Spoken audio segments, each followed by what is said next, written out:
Welcome into our moods. I am just still setting up. We have had a crazy week. And we're going to have some interesting times to talk about today.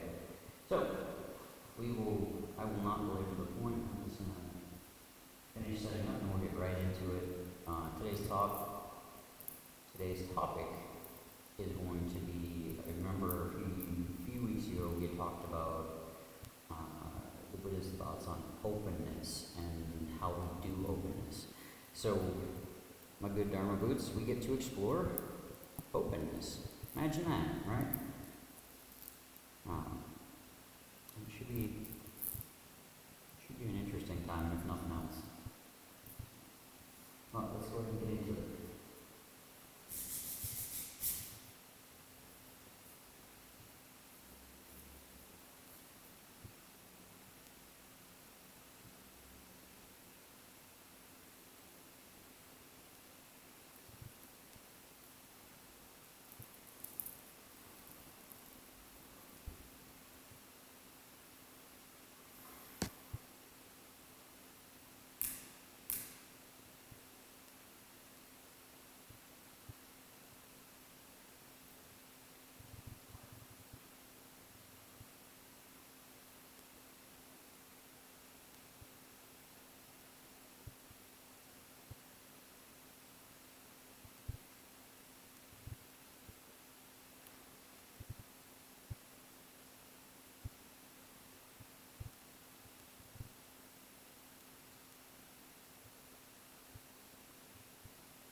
Oh, and I got you guys backwards. Whoops.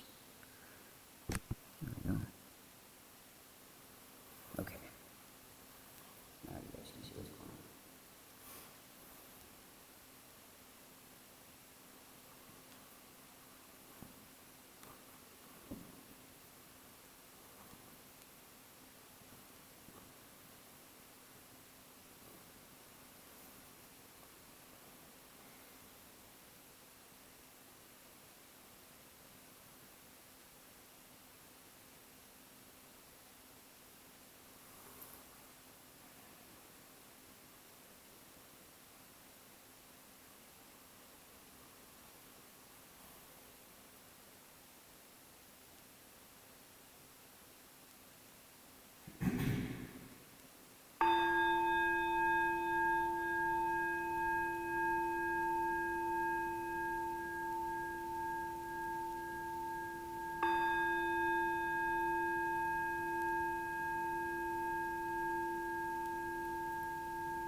do want to bring up see if we can get a discussion going on openness.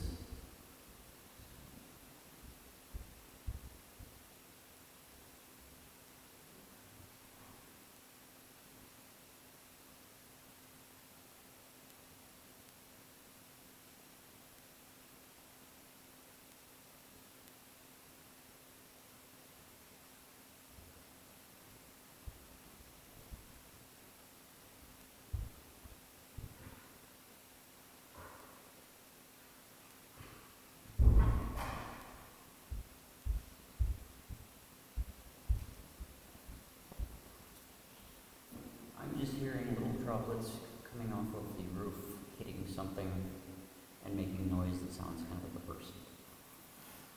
So, that's okay. Let's go ahead and get ourselves ready for the meditation.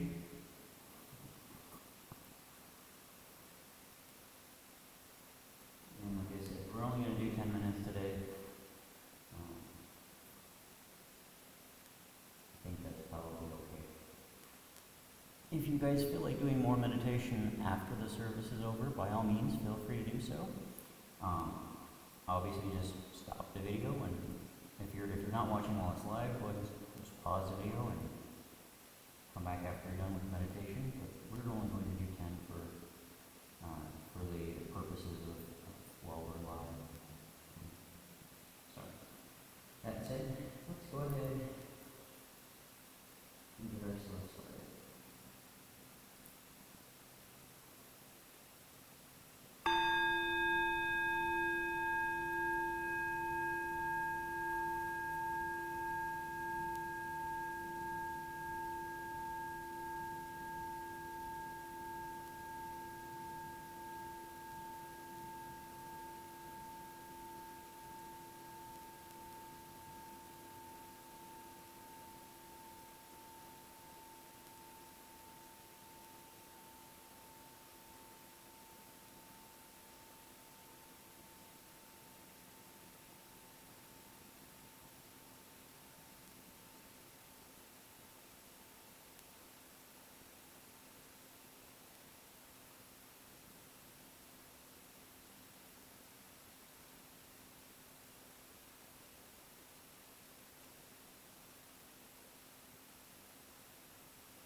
Okay, so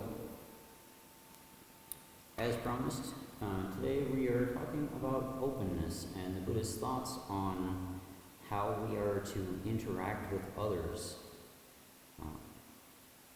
And I know that I'm probably going to get myself in a whole mess of hot water with this one, and I'm okay with that because this is what the Buddha taught, even if it's not necessarily what the army teaches or what the military teaches or what they want. This is what the Buddha told us to do, so this is what I'm going to do. And this is straight out of the Dharma. So let's dig right into it. We're going to start with the Digha Nikaya, work our way through the Anguttara Nikaya, and then work through a couple of passages, or a passage, and about a half that I'm going to recite kind of more or less from memory from the Majjhima Nikaya. So, to start off, we have the growth of the bhikkhus is to be expected, not their decline, bhikkhus, so long as they attend on each other with loving kindness in deed, word, and thought, both openly and in private. So long as in respect of what they receive as due offerings, even the contents of their alms bowl, they do not make use of them without sharing them with virtuous members of the community. So long as, in company with their brethren, they train themselves openly and in private, and in the rules of conduct, which are complete and perfect, spotless and pure, liberating, praised by the wise, uninfluenced by mundane concerns, and that's a big one, and favorable to concentration of mind, and in company with their brethren, preserve openly and in private the insight that is noble and liberating, that leads one who acts upon it to the utter destruction of suffering. So long, bhikkhus, as these 6 conditions leading to welfare endure among the bhikkhus, and the bhikkhus are known for it, their growth is to be expected, not their decline. Okay, so that's a pretty good start, right? Also from the Digha Nikaya 16. I have set forth the Dhamma without making any distinction of esoteric and exoteric doctrine. There is nothing, Ananda, with regard to the teachings that the Tathagata holds to the last with the closed fist of a teacher who keeps some things back. Okay, so we'll definitely talk about that one. That's going to be a big one, right? Next, we have the Anguttara Nikaya. And this one is one of my favorite passages just because, well, let's put it this way, for those leaders who might be watching, I'm not going to go to hell for you, right? Why would I say that? Well, why would I say that in the context of openness? Well, let's find out. So, the Buddha says, monks, possessing 5 qualities, a resident monk is deposited in hell as if brought there. What 5? Without investigating and scrutinizing, he speaks praise of one who deserves dispraise. Yeah. 2. Without investigating and scrutinizing, he speaks dispraise of one who deserves praise. 3. Without investigating and scrutinizing, he believes a matter that merits suspicion. 4. Without investigating and scrutinizing, he is suspicious about a matter that merits belief. 5. He squanders what has been given out of faith. Wow. Possessing these 5 qualities, a resident monk is deposited in hell as if brought there. Monks possessing 5 qualities, a resident monk is deposited in heaven as if brought there. What 5? 1. Having investigated and scrutinized, he speaks dispraise of one who deserves dispraise. This right here is what gets me in the most trouble. 100% is right there. I look at things, I scrutinize them, I investigate them, not legally because chaplains don't legally investigate anything, but investigate in terms of study, examine, and I speak dispraise of one who deserves dispraise. Yeah, we don't particularly care for that in the military context, and I know that. But I'd rather do what the Buddha says than do what the army says sometimes. Not sometimes, all the time.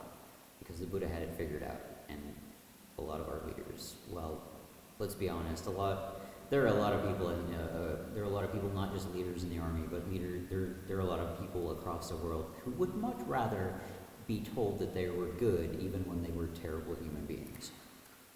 I don't play that game. Not gonna do it. All right? Okay, so back to the passage.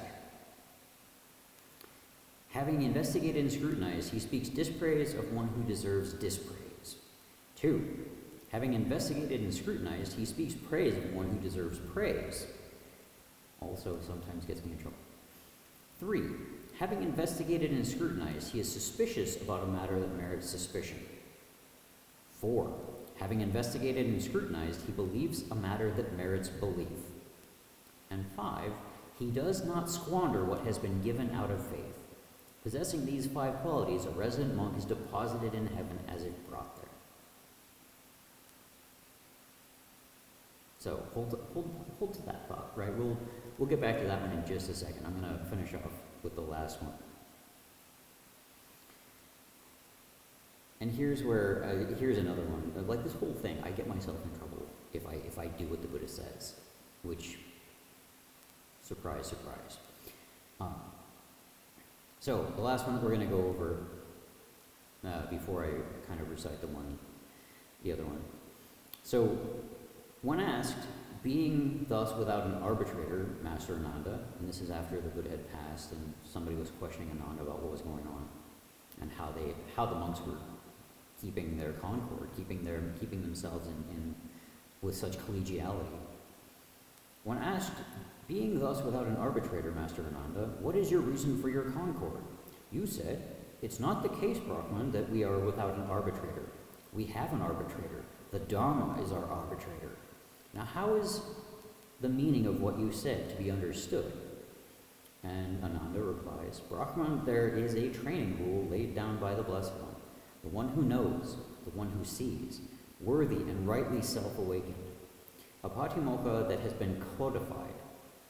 On the Uposatha days, all of us who live dependent on a single township gather together in one place.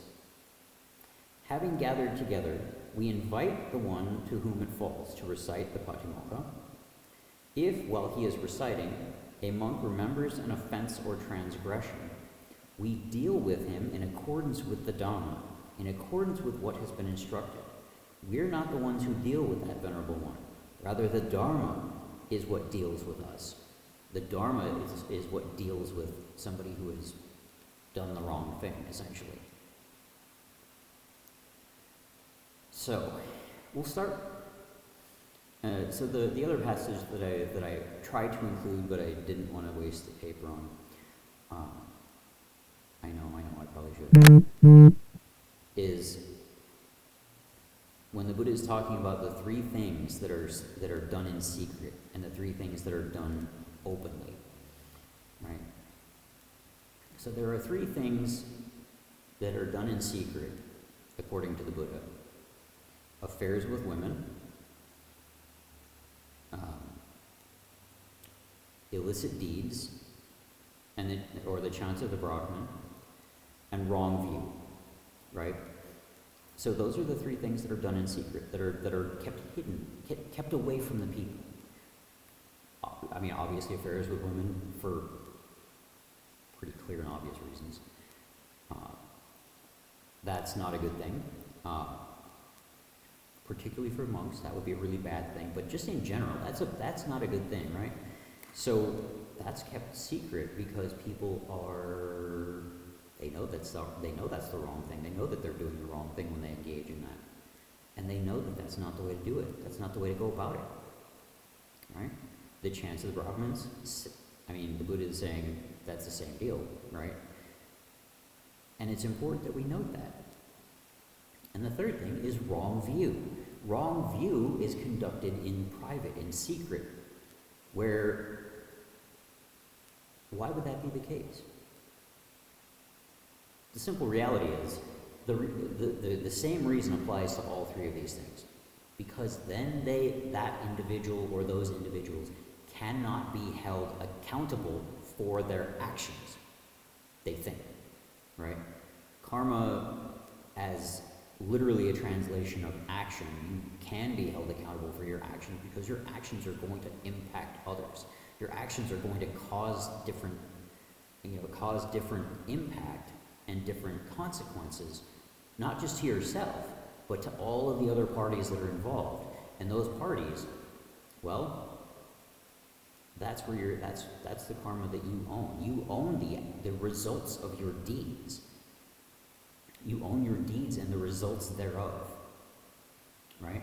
So trying to hide these things so they're not seen is a way that we primitively, very primitively, attempt and pretend. We pretend like we are going to get away with it. We pretend that we won't be held accountable for it. And we see this in the military all the time. We do this, we do backroom deals, we do, the handshakes, we do the so-called, and no, there's no actual, there's no substances involved, right? But we kind of colloquially call those kinds of deals a drug deal, right? Where it's conducted behind back doors, or it's conducted out of purview of official channels. Why? So you can't be held accountable.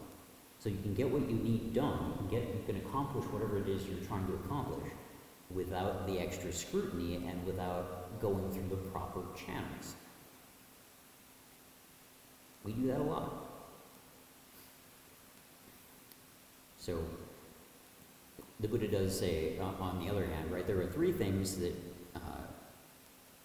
that shine openly, right?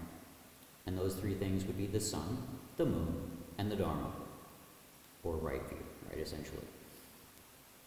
Those three things are never conducted in secret. They're never conducted in private, because those things, when you conduct them, when you follow right view, right? When you follow the Dharma, and you're living the Dharma, and you're practicing the Dharma, and you're acting based on the Dharma, your actions, if you're held accountable for your actions, everybody's going to say, oh yeah, that's the right thing to do. He did the right thing. She did the right thing, right? Nobody's going to sit there and say, oh, well, you practiced the Dharma. That's a bad thing. You're a bad human being. That's nonsense. It doesn't work like that. That's not reality. Right? Because when you're following the Dharma, when you're living the Dharma, and your actions are based in the Dharma, what you are doing, if you're following the Dharma, is good. Right? There's nothing bad that you could be negatively held accountable for. The consequences of your good actions in line with the Dharma are going to be good. That's just the way it goes, right? So that never ever has to be held in secret. But these other things, right, affairs or other criminal acts, other illicit acts, other acts which hurt others that they don't know about, those are done in secret. Wrong view, conducted in secret. The chance of the chance of the nobles, which we might, I'm sure there's some kind of military parlance there, but it's not coming to my mind right now. Also done in secret, right? Those things are done in secret because if you're held accountable for them, you're going to have to own up to the fact that you did the wrong thing. And you're going to have to own up to taking the consequences thereof. Whatever that might look like, right? So, who and what and when and where do we do? So we see this, right? We see this in the who and the what and the where. We see this with when Ananda is talking to this particular individual and saying, look, we don't deal with these people, the Dharma deals with them, right? On the Uposatha days, right, the new moon and the full moon days, we meet, we gather together, and one who's been kind of chosen to repeat all the rules goes and does, they repeat the rules, and if somebody knows, if one of the Sangha knows that they have in some way, shape, or form violated one of those rules or transgressed, they own up to it publicly. Right? I keep telling all of my Christian friends seem to have this. They kind of see the world from a very different standpoint, where you confess your sins. And I'm not saying that the transgressions that we're talking about are sins, because that would be a really weird kind of concept. I know that some people have translated them that way in the past, but I don't see them in that same light, and I don't think most people do. Right? So, in most of the Abrahamic faiths, right, you would confess your sins in private, with some Jewish exceptions that I'm very that I find very interesting. Particularly the use of the sackcloth, and kind of like going through and atoning every year. They have a whole day dedicated, the Day of Atonement, right? Yom Kippur, Day of Atonement. It's a big deal. So our Jewish friends, they kind of get it. They kind of grasp at it. Our Christian friends, not so much, right? You're supposed to confess your sins in private, and particularly this is. I don't want to rag on our Catholic friends, because confession is a huge deal and it's very important. But it's always done in private. It's always done in private. It's you and the priest who is acting as an intermediary, and nobody else knows. Right? I think the Buddha might have some thoughts on whether or not that's wrong view or right view. Because I also know that in certain Buddhist contexts, right, you would go to a monk or a nun, right? You would go to the temple to kind of hash out whatever if something was weighing on your conscience, you would go to the temple and hash it out with the monks there and seek guidance, and they would give you guidance, right? Not all that dissimilar from confession, but at the same time, we have this very specific thing where the monks come out in public, in front of every single one of their peers who's in the local area, and they just, if they've done something dumb, right, they will come out and admit it. They will come out and announce their transgression and say, look, I did this dumb thing. Let the Dharma tell me what to do. Let the Dharma tell me how to fix it. Right? And the Dharma decides. Dharma picks that up. The Dharma is what helps us to kind of regulate. And that's a beautiful thing, that we have the Dharma to do that. Right? So, moving ourselves backwards, right? The 5 qualities, right? So I'm not going to go through the ones for heaven, because they're basically the same, except in reverse for the ones that send someone to hell. And again, I'm not going to hell for any army leader, right? Sorry, you're just not worth it. Sorry, army leaders. It is what it is, and you're not worth it. I'm not going to go to hell for you. I may see you in hell after I pass, right? Because I kind of view my job, and I view what I'm doing as kind of, in a way, kind of an interview for serving under a certain bodhisattva, right? That we talked about. So let's talk about that. Let's talk about hell and what sends a resident monk to hell. So, without investigating or scrutinizing, speaking praise of one who deserves dispraise, which the army actually really likes, right? We love to show this this beautiful face, right? We love to manage that image, and that's why we have public affairs officers. That's why we have, right, the whole thing, the whole shebang, right?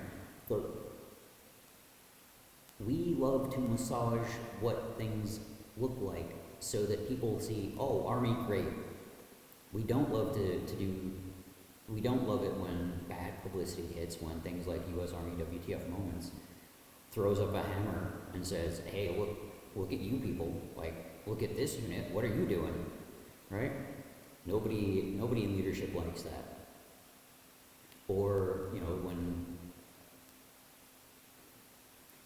as was the case not too long ago with Vanessa Guillen, right? Her family came out very publicly, not the way the Army wanted to do it, right? And said, this is wrong, let's fix it. This is wrong, it needs to be investigated, you need to do a better job. Figure out where she is, figure out what's going on. And it wasn't until they made it public, until they started to say, this is not right? You need to fix it, that the Army actually stood up and did something, and they did not. A lot of Army leaders did not like that. A lot of Army leaders were, at least the ones that I've talked to, a lot of the Army leaders that I've talked to have said, that wasn't the way to do it. That wasn't the way to go about it. We should have handled that internally.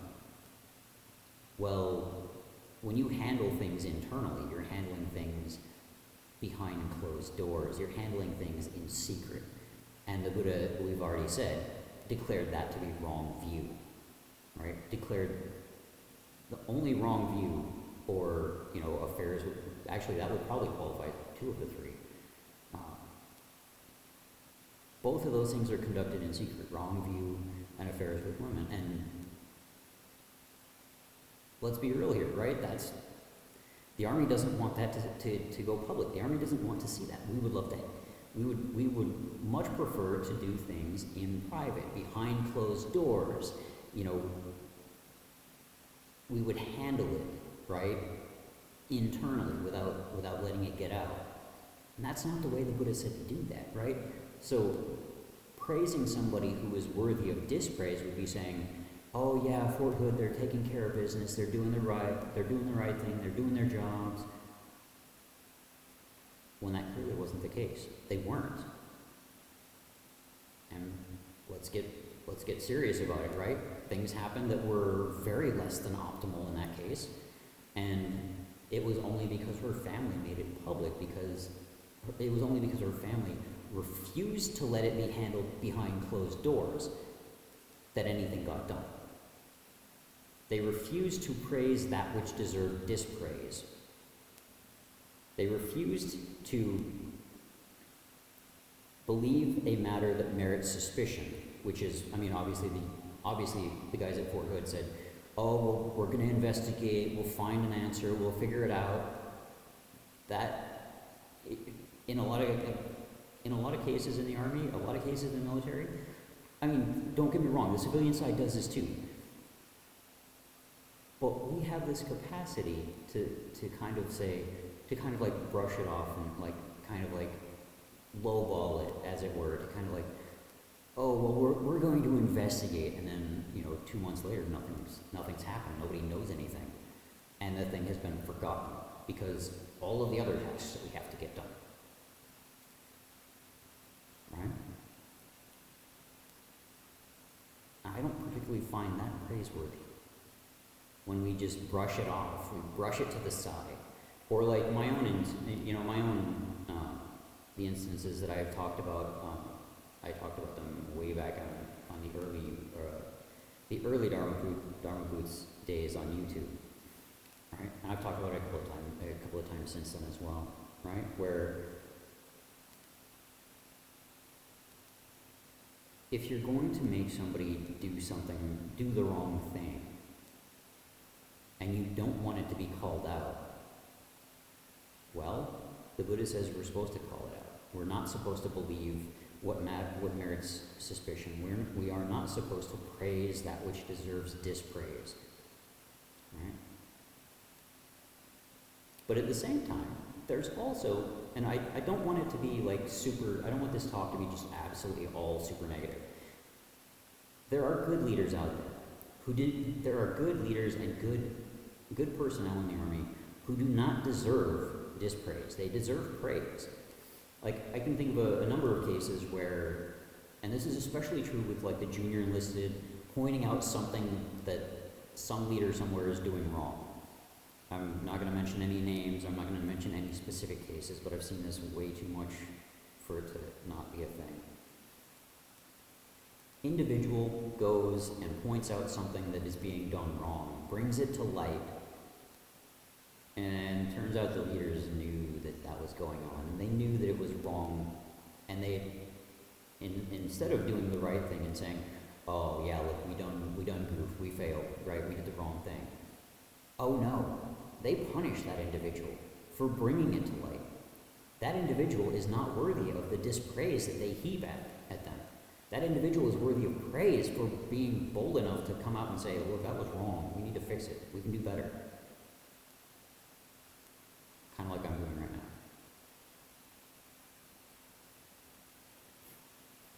And this is why I know my career is already over, right? I keep saying things like this. I keep following the Buddha's teachings and doing what the Buddha taught about being open. I got no career, right? I will, for sure, 100%, and part of it I own myself, right? I'm in no way, shape, or form perfect, and I have managed to say the wrong thing to the wrong people at the wrong time. Actually, it wasn't even the wrong thing. Say the right thing to the wrong people at the wrong time when they wanted to hear what they wanted to hear and they didn't want to hear what I had to say because I was going to speak the truth and that wasn't going to make them look good. I own that. That has in part doomed my career. And I'm good with that. If it means that if living with integrity and following my principles and my beliefs means that I don't get promoted, oh well, whatever. Matter of fact, okay, so I'm not yet to the point where I would sit there and say, I would be more insulted by getting promoted. Like I'll joke about that for sure. 100% I'll joke about that. I have, on a few occasions. But I'm not quite there. Like in reality, like it's not so bad. It's not so bad that if I got promoted, I would feel insulted. But at the same time, if I don't get promoted because I'm following my values and living with integrity, living with one of the hugest, one of the main Army values, all right? Loyalty, duty, respect, selfless service, honor, integrity, personal courage. If I were not living those values, and especially integrity, if I don't get promoted because I'm living the Army values, I'll take it. I'll own that. Right, no problems. I'm good with that. I would rather not get promoted if that's the way it's going to be, right? So, but I will live with integrity, and I will live with my values. I will keep my values. And yes, I'm going to call out leaders who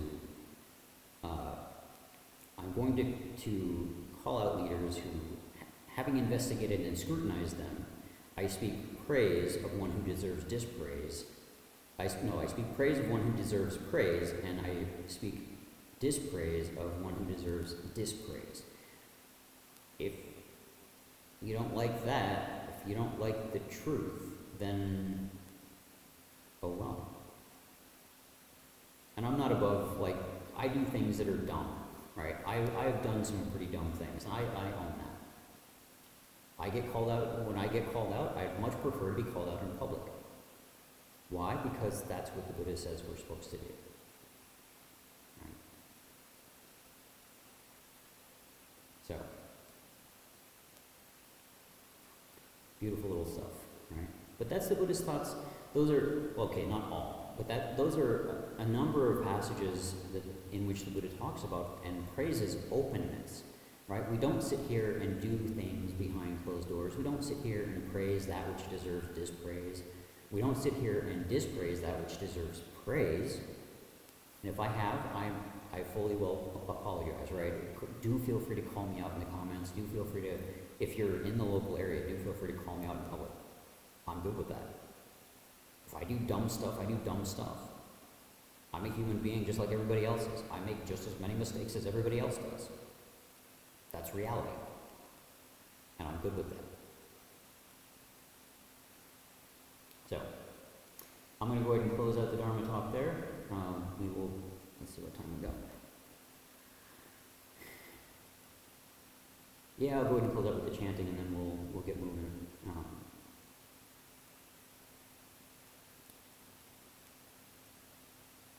I feel like this was kind of important, and I'm looking forward to seeing the comments that you guys have. All right, again, do feel free. I'm not above making mistakes. If I make mistakes, call me out on them. Do so publicly. I'm good with that. All right. Okay. Now, let's go ahead and close out with the chanting the three vows, and then we'll get you guys moving, and I will get myself.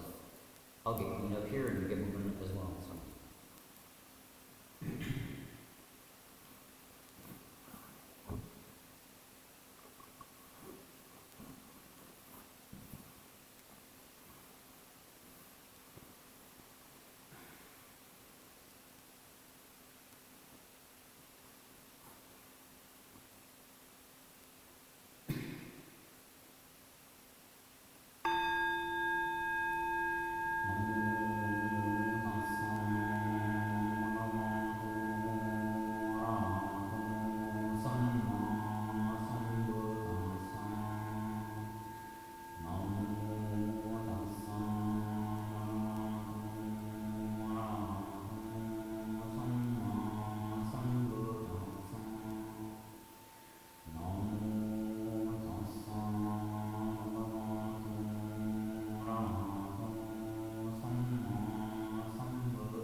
you for watching Dharma Woods, as always, and I look forward to seeing some comments. Do feel free to post whatever comments you might have, or whatever topics or themes you might have for next week.